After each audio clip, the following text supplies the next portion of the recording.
بسم اللہ الرحمن الرحیم۔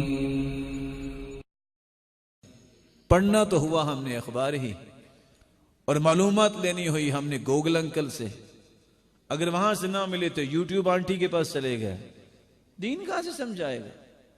اگر یہ سارے کے سارے ٹولز ہی دین سکھاتے ہوتے تو اللہ تعالیٰ آرام سے کتابیں نازل کرنے کی ضرورت نہیں تھی۔ ایک USB جبریل کو دیتے کہ جاؤ دنیا میں لے جاؤ، سب کو کاپی کروا کے آ جاؤ۔ دین اس سے نہیں آتا۔ بہت بڑا دھوکہ ہے جن لوگوں کا یہ مائنڈ بن گیا ہے کہ آپ نیٹ کی دنیا میں جائیں سب کچھ ملے گا۔ سب کچھ کیا ملے گا؟ جو دین نہیں کہتا۔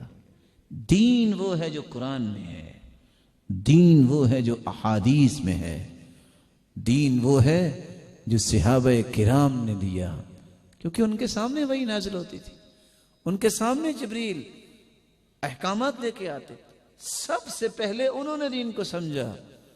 تو جس شخص کی اپروچ نہیں ہے قرآن کی، جس شخص کی اپروچ نہیں ہے حدیث کی، اور صحابہ کو رول ماڈل نہیں سمجھتا، وہ دین کی بات کیا کرتا ہے؟ وہ پہلے سوچے وہ ہے کون، وہ پہلے یہ بتائے نا کہ اس کا تعارف کیا ہے۔ اس لیے اللہ کے رسول صلی اللہ علیہ وسلم نے دین ایک ایک حصہ اس کا سکھایا ہے، سمجھایا ہے، کر کے دکھایا ہے۔ یہ نظریات، یہ بناوٹی باتیں جو اس وقت معاشرے میں پھیل گئی، اس نے ہی سب سے زیادہ نقصان کیا۔ یا